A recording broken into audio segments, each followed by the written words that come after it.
So of course I do end up reviewing quite a few ultra wide lenses, but they're not really my go-to focal length. It's not something I normally like to shoot, especially on an M series rangefinder like the LoCA M11 that we're testing on. But I do really like the Thypoch lenses that I've played with so far, the Samaras and stuff. They're really nice lenses. So when Thypoch sent this Ksana 21mm f3.5 to test out, I gotta admit, I didn't know which way I was gonna go. And I think a lens like this is really suited for a lot of architecture work, but certainly landscape work. And the Ksana has very interesting flare characteristics. So I'm gonna need some sun. I wasn't really inspired to shoot here in Calgary though. I mean, in the wintertime, everything's brown and cold and gray, but this lens is so compact and easy to travel with that I've actually taken it with me on a couple pretty amazing journeys. And I think I got some interesting stuff to shoot there. So I'm Chris Niccolls, this is PetaPixel. What's my verdict gonna be on this new Ksana lens? I just want to take a moment to let you guys know that the shots that you're going to see from the LoCA M11 and this Thypoch Ksana 21mm were not shot in Calgary. We had a way better location. I actually took this out to New Mexico for a project that we did out there because it really does show off a lot of the features here. In fact, I also took this lens to China, even further away. You're going to see some of those shots as well. And when I go on location like that and I need cards that are reliable, I really like OWC. So this is the baby right here. This is the OWC Atlas Ultra. I've put this in so many different brands of cameras, traveling everywhere with zero compatibility issues.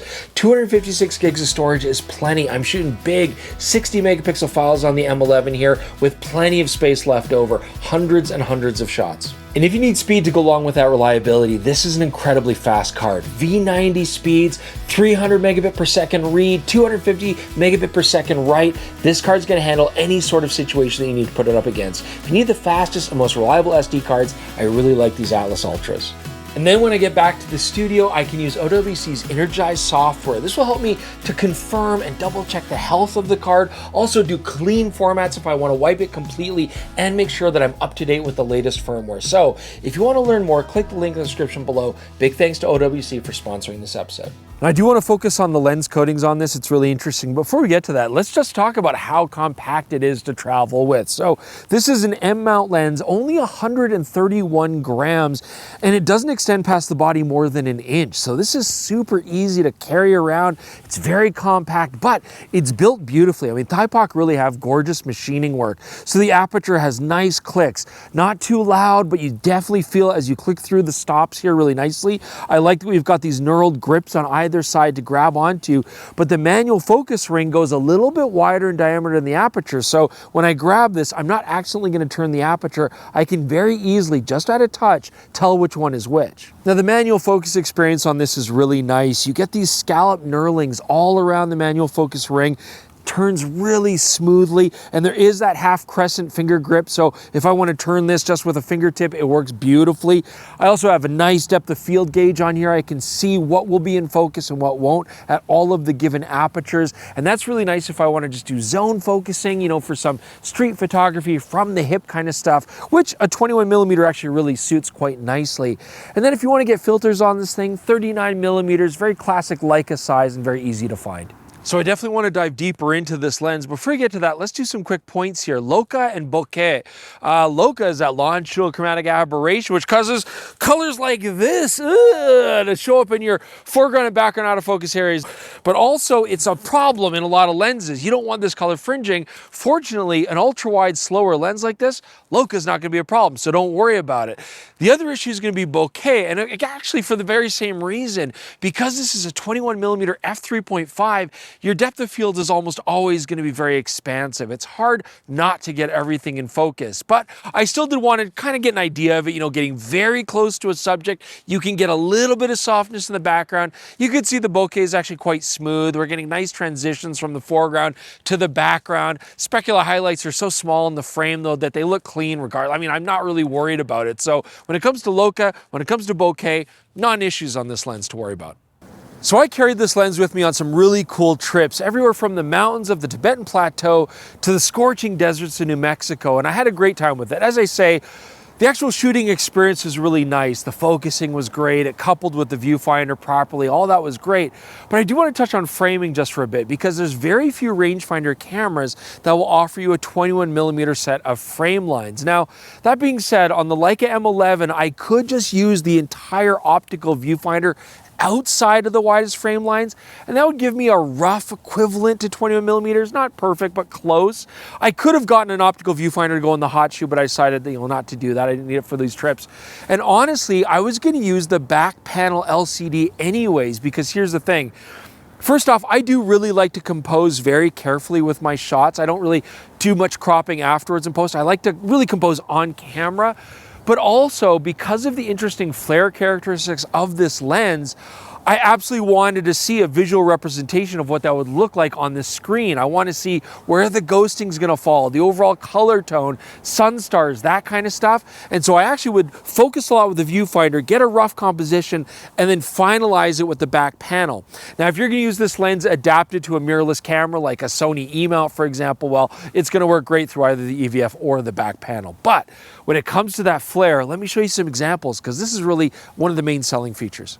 Okay, so I'm pulling the camera on my pocket here now. Finally, I've been keeping it tucked in there because it's freezing cold out here, especially when you just came from the deserts of New Mexico, and my hands are super, super cold. Okay, and this is like a metal camera, it's freezing. Anyways, okay. I want to pull this out here to show you the front of the lens though, because this has really interesting coatings. The Ksana name, the Epoch coating. This is a brand new thing that Thypoch is doing. And their naming conventions are interesting. I just learned today that the actual name Thypoch is actually an amalgamation of two words, Greek words, Thigh for your, and then Poch to represent epoch, so like your point in time. It's kind of cool. The Epoch coating does something really interesting, and you can see it when you look at the front of the lens.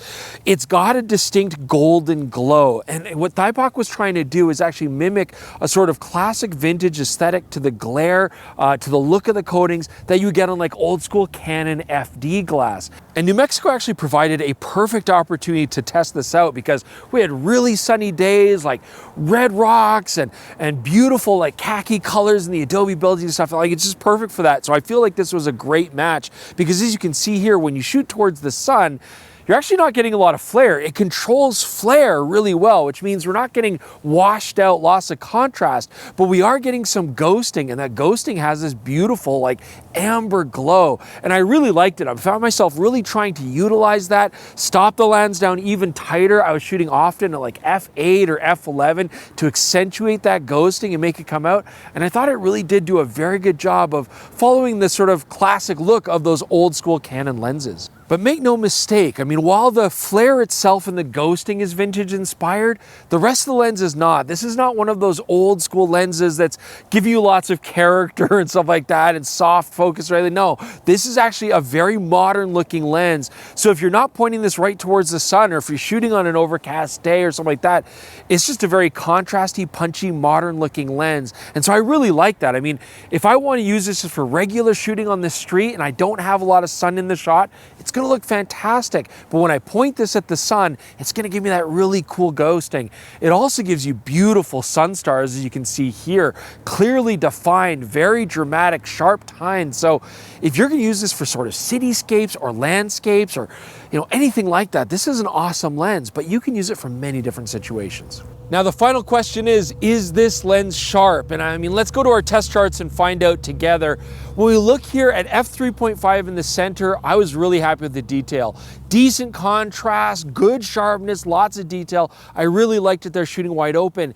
But I also want to see how this lens will perform at f8. So looking at our test charts in the center, the detail was already there. I mean, it's super sharp, but we're also getting a noticeable bump up in contrast. And then when we go to the corners, they do absolutely get better shooting at f8. In the extremes though, there's still a little bit of softness, and I think that's just down to the fact that this is such a wide angle lens. But if I was shooting digital or analog, I'd be happy using this lens wide open at f3.5, and stopping down just makes it even better. So I guess the answer to this question then is, did I like this lens? And I think you guys have probably figured out, yes, I like this lens a lot. I was very much impressed by its image quality.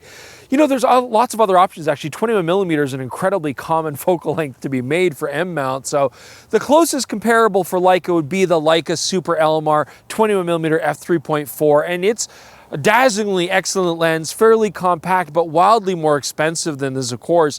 Voigtlander is going to give you probably the most options. They make a lot. They make some 21mm like f1.4, like super fast lenses, but they also do make an older 20mm f3.5. They make a 20mm f4. I mean, these are all very similar lenses, and the Voigtlanders will probably give you the closest analog as far as size and price go. They're very sharp lenses.